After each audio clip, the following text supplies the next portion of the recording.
କେବେ ତୁମକୁ ଏମିତି ଲାଗିଛି କି ବାହାରୁ ସବୁ କିଛି ତୁମ ପକ୍ଷରେ ଅଛି? ତୁମର ଶକ୍ତି ଅଛି, ତୁମର ଜ୍ଞାନ ଅଛି, ତୁମର ସହାୟତା କରିବାକୁ ଲୋକମାନେ ମଧ୍ୟ ଅଛନ୍ତି। ତଥାପି ମନର ଗଭୀରତାରେ ଗୋଟେ ଅଜଣା ଭୟ, ଗୋଟେ ଅସ୍ଥିରତା, ଗୋଟେ ନୀରବ ସନ୍ଦେହ। ତୁମେ ନିଜକୁ ପଚାରୁଛ, ମୁଁ ସତରେ ଶକ୍ତିଶାଳୀ କି? ନା ମୁଁ କେବଳ ଶକ୍ତିଶାଳୀ ଦେଖାଯାଉଅଛି? ଏହି ପ୍ରଶ୍ନ କେବଳ ତୁମର ନୁହେଁ। କୁରୁକ୍ଷେତ୍ରର ମହାଯୁଦ୍ଧରେ ମଧ୍ୟ ଗୋଟିଏ ରାଜା ଅସଂଖ୍ୟ ସେନାର ମାଲିକ ହୋଇ ମଧ୍ୟ ଭୟକୁ ଏକାକୀ ଅନୁଭବ କରୁଥିଲେ।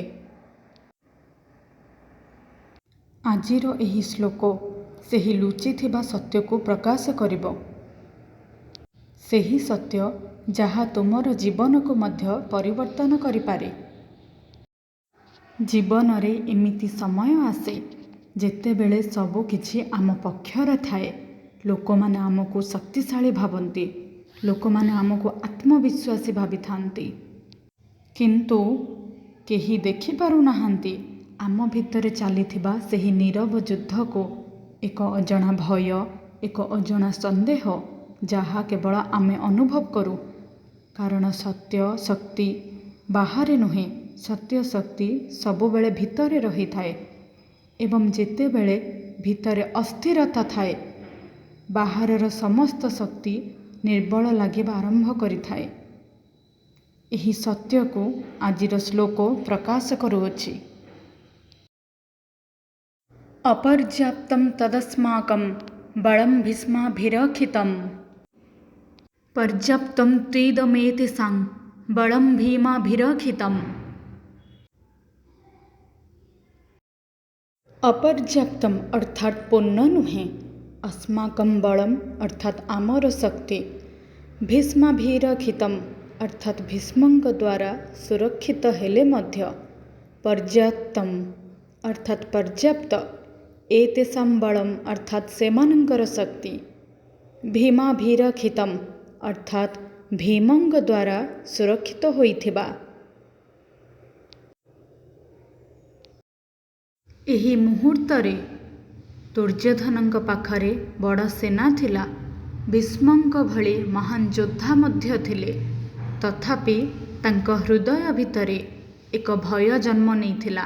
କାହିଁକି? କାରଣ ଭିତରର ସତ୍ୟ ବାହାରର ଶକ୍ତିଠାରୁ ବଡ଼ ହୋଇଥାଏ। ଯେତେବେଳେ ମନ ଭିତରେ ସନ୍ଦେହ ଥାଏ, ତେବେ ସବୁଠାରୁ ବଡ଼ ଶକ୍ତି ମଧ୍ୟ ନିର୍ବଳ ଲାଗିଥାଏ। ଏହା ଆମ ଜୀବନରେ ମଧ୍ୟ ହୁଏ, ଯେତେବେଳେ ଆମେ ନିଜ ଉପରେ ବିଶ୍ୱାସ ହରାଇ ଦେଇଥାଉ।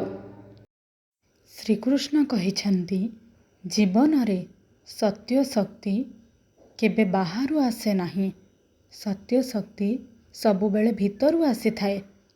ଯେତେବେଳେ ତୁମେ ନିଜ ଉପରେ ବିଶ୍ୱାସ କର, ତୁମେ ଅଜୟ ହୋଇଯାଅ।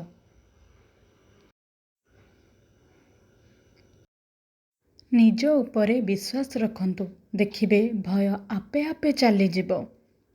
ଆପଣଙ୍କୁ ସମଗ୍ର କାର୍ଯ୍ୟ, ସମଗ୍ର ସଂସାର ସୁଖମୟ ପୂର୍ଣ୍ଣ ହେବ।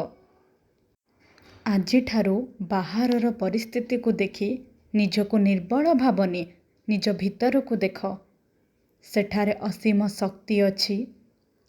ଯେତେବେଳେ ତୁମେ ନିଜକୁ ବିଶ୍ୱାସ କର, ସମସ୍ତ ଭୟ ହାରିଯାଇଥାଏ ଏବଂ ସେହି ମୁହୂର୍ତ୍ତରେ ତୁମେ ତୁମ ଜୀବନର ସତ୍ୟ ଯୋଦ୍ଧା ହୋଇ ଠିଆ ହୋଇପାରିବ ଏବଂ ପ୍ରତ୍ୟେକ କାର୍ଯ୍ୟକୁ ସମ୍ପୂର୍ଣ୍ଣ ଭାବେ କରିପାରିବ। ଜୀବନର ପ୍ରତ୍ୟେକ କ୍ଷେତ୍ରରେ ଆଗକୁ ବଢ଼ିବା ପାଇଁ, ନିଜକୁ ସଫଳଗାମୀ କରିବା ପାଇଁ ପ୍ରତ୍ୟେକ ଦିନ ଗୀତାକୁ ନିଜ ଜୀବନରେ ଆପଣାନ୍ତୁ।